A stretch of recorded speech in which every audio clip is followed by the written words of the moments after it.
Assalamualaikum dan selamat pagi. Pada kali ini saya akan menerangkan berkenaan satu topik baharu di dalam kursus uh, komunikasi sistem ini, iaitu modulation. Baik, di dalam pembelajaran kali ini saya akan menerangkan tentang apakah itu yang dimaksudkan dengan teknik modulation.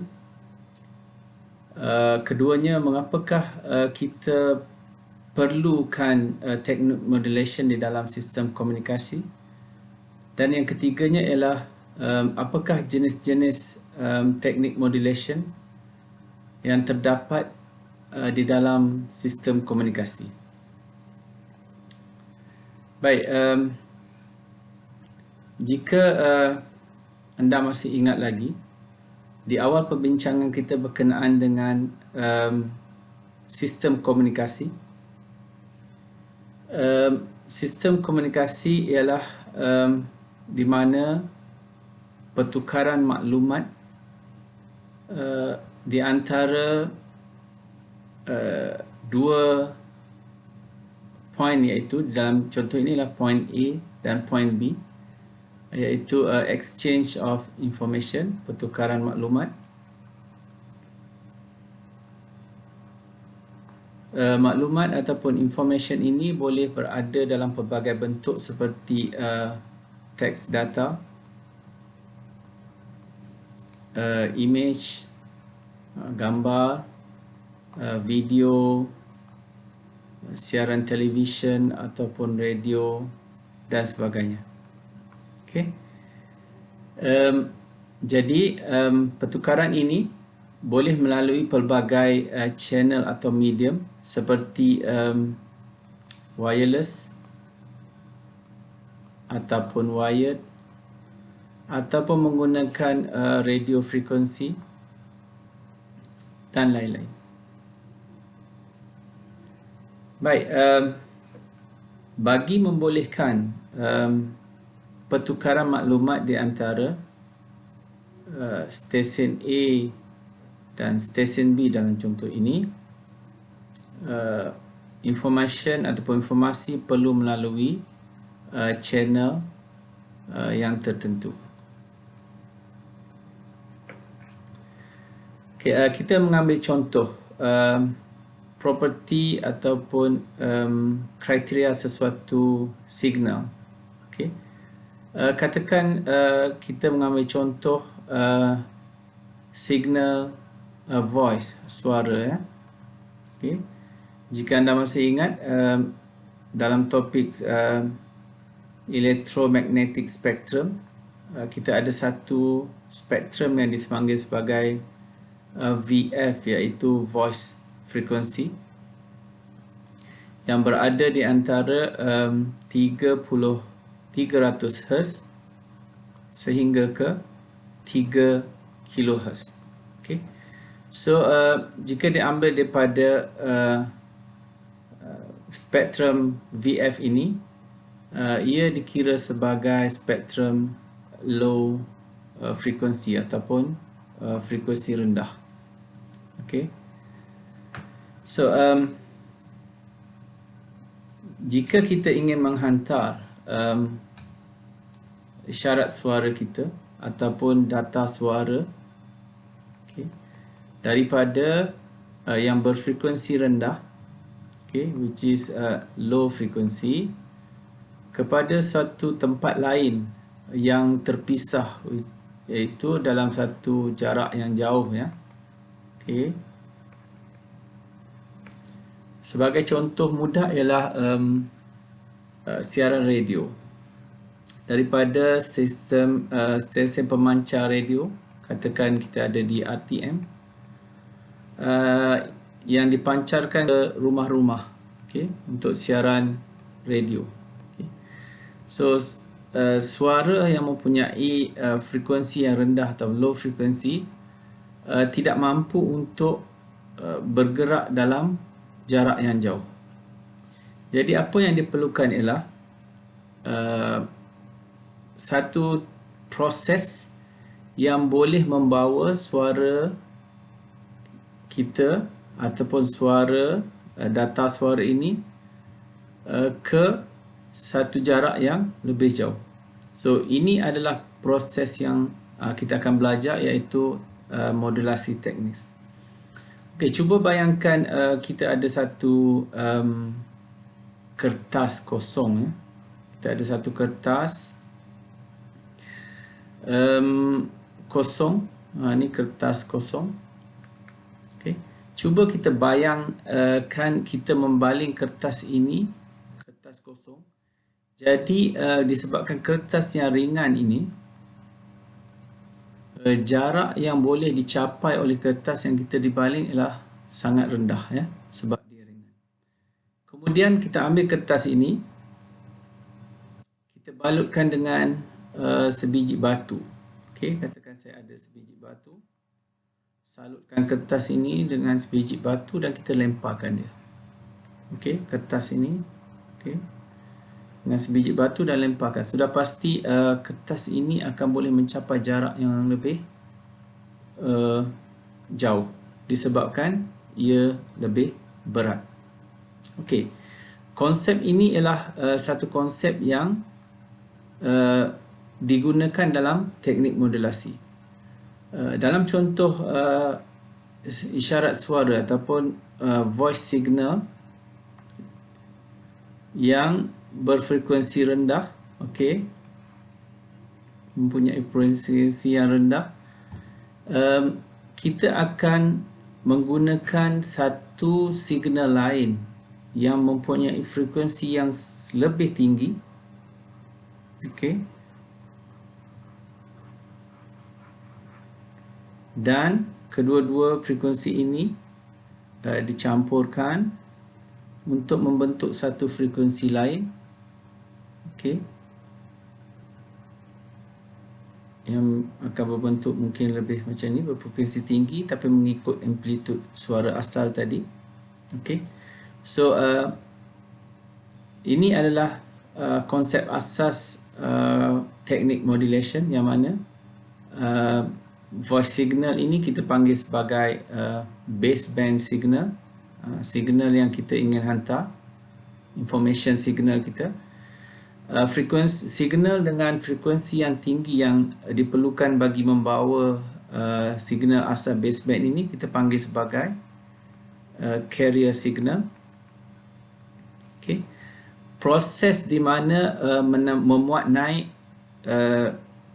signal, voice signal, baseband signal kepada frekuensi kepada carrier signal ini kita panggil sebagai modulation. Okey, alatnya dipanggil sebagai modulator dan signal yang terhasil ialah modulated signal. Okey, jika kita kembali kepada contoh asal tadi, signal berfrekuensi rendah ini diibaratkan seperti kertas, carrier signal seperti batu. Ini ialah proses di mana menyalutkan kertas kepada batu tadi, dan salutan yang terhasil yang bergerak ke dalam jarak yang jauh ini ialah modulated signal. Okay. So ini adalah konsep asas modulation. Baik, seterusnya mengapa kita memerlukan baik, kita lihat dari segi definisi teknikal apa yang dimaksudkan dengan modulation. Berdasarkan penerangan saya sebentar tadi, modulation adalah satu proses di mana salah satu property signal, baik, isyarat mempunyai tiga property asas, iaitu sama ada amplitude, baik, dia mungkin mempunyai amplitude, okey, amplitude ia di sini, berapa size signal, okey, frekuensi, berapa cycle per second, okay, kekerapan dalam satu saat, dan juga phase, fasa yang mana dia bermula awal ataupun bermula lambat. Ini akan diterangkan kemudian nanti. Okay. So ada tiga frekuensi.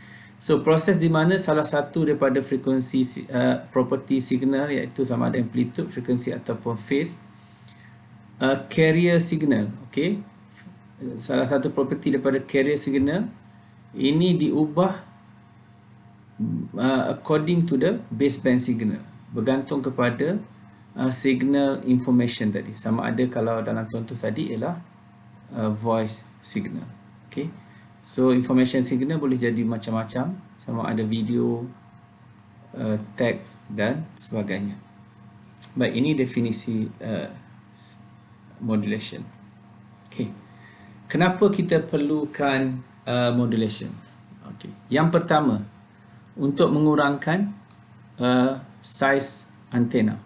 Baik, apabila kita menghantar sesuatu signal, contohnya adalah signal frekuensi rendah seperti suara tadi, okay, dia akan melalui modulator. Okay, ini ialah modulator. Kita ada carrier signal yang berfrekuensi tinggi. Okay, hasil daripada ini ialah modulated signal yang sudah dimuat naik ke atas frekuensi carrier. Okay.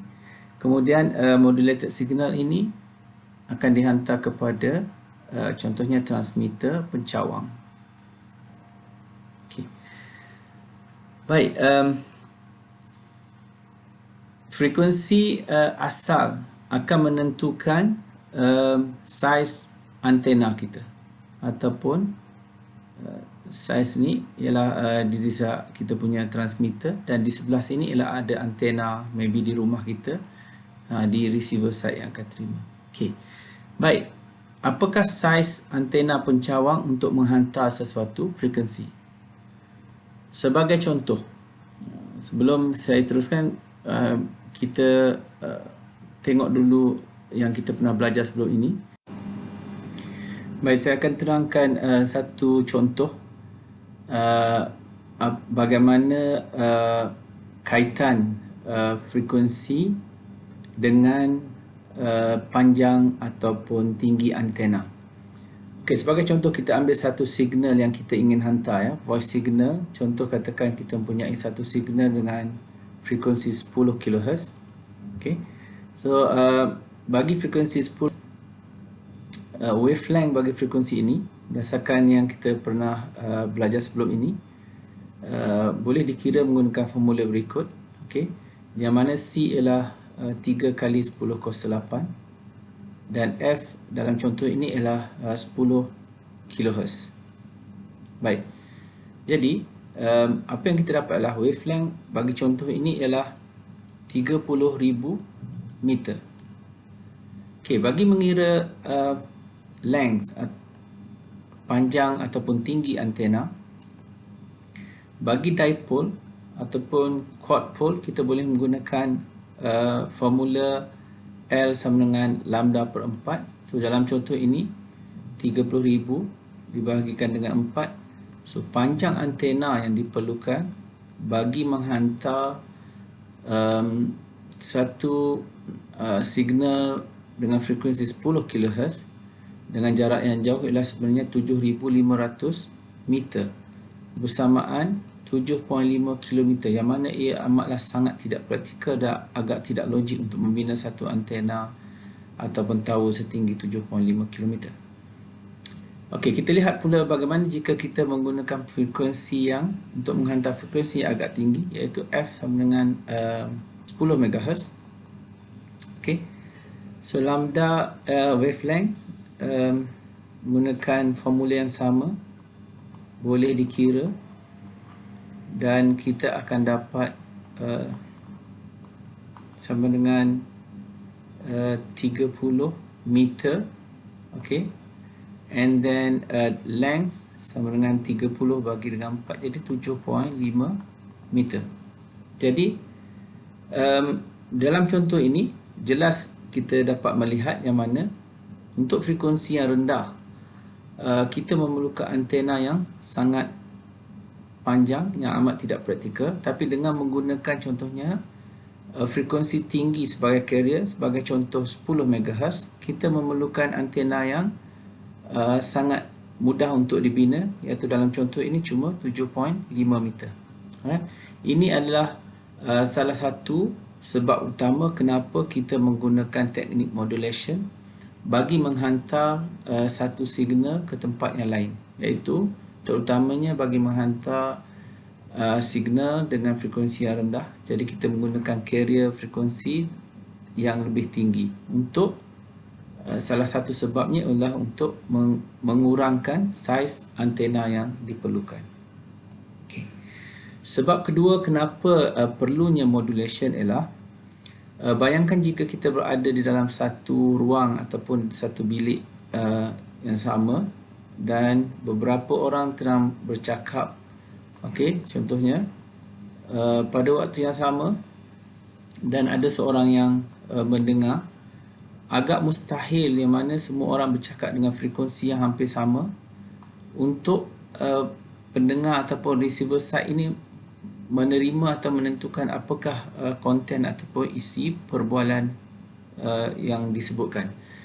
Serupa juga jika kita mempunyai beberapa frekuensi, contohnya F1, F2, F3, F4 ini yang berada dalam lingkungan yang hampir sama dan kita cuma menghantar melalui medium yang sama, contohnya menggunakan satu channel yang sama untuk menghantarkan beberapa frekuensi hampir sama. Jadi apabila tiba di bahagian receiver side di sini,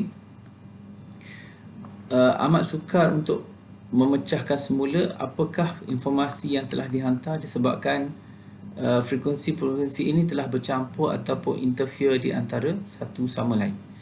Jadi kaedah yang digunakan ialah dengan cara setiap frekuensi yang dihantar ini, contohnya dihantar menggunakan carrier signal yang berbeza-beza.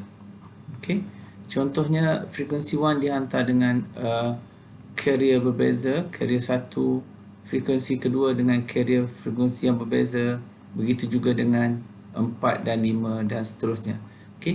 Jadi bila dia tiba dan proses modulation ini berlaku, menyebabkan apabila tiba di receiver, di tempat ini yang perlu diterima, demodulator akan mengeluarkan frekuensi asal, iaitu contohnya F1, dan ia boleh diterima dan difahami dengan mudah. So ini antara punca kenapa pentingnya menggunakan teknik modulation. Pertama, untuk mengurangkan saiz antena. Yang kedua ialah untuk mengelakkan interference ataupun percampuran ataupun gangguan di antara signal-signal yang dihantar. Alright. Baik, apakah jenis modulation teknik yang terdapat yang boleh digunakan? Secara dasarnya ia boleh dibahagikan kepada dua cara besar, iaitu satu dipanggil sebagai analog modulation dan yang kedua ialah amplitude modulation.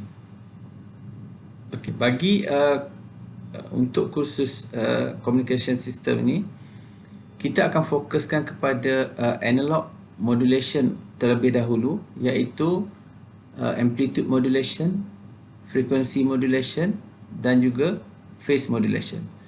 Walau bagaimanapun, dua yang teratas ini ialah yang paling saya akan titik beratkan disebabkan kepentingannya. Baik, untuk kali ini saya tidak akan pergi secara details dari segi theoretical AM dan FM serta PM. Cuma saya akan menerangkan secara kasarnya apakah yang dimaksudkan dengan amplitude modulation dan frequency modulation. Baik, yang pertama amplitude modulation ataupun biasa dipanggil AM. Saya rasa semua orang sangat familiar, yang mana kita mungkin pernah mendengar kalau kita ada radio, kita boleh tune kepada AM radio ataupun kepada FM radio. Jadi AM yang kita gunakan itu sebenarnya mewakili amplitude modulation. Apakah yang dimaksudkan dengan amplitude modulation?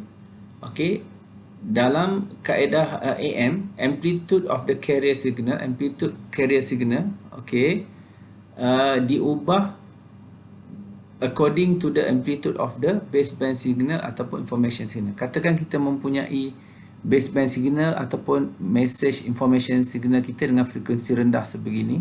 Okay. And then kita ada carrier signal dengan frekuensi tinggi.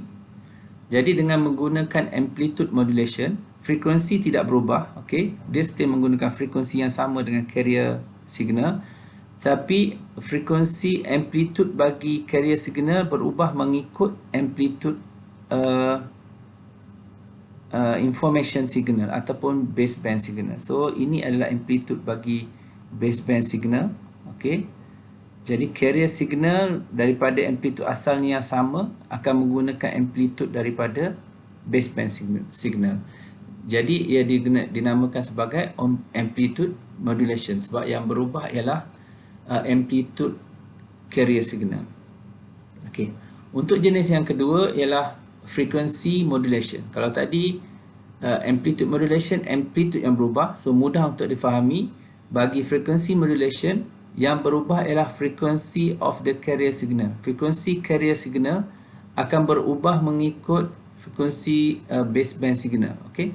Apa yang dimaksudkan di sini ialah kalau kita lihat kita ada baseband signal ataupun message signal yang mempunyai frekuensi rendah begini dan kita ada carrier signal. Okey, ini carrier signal kita.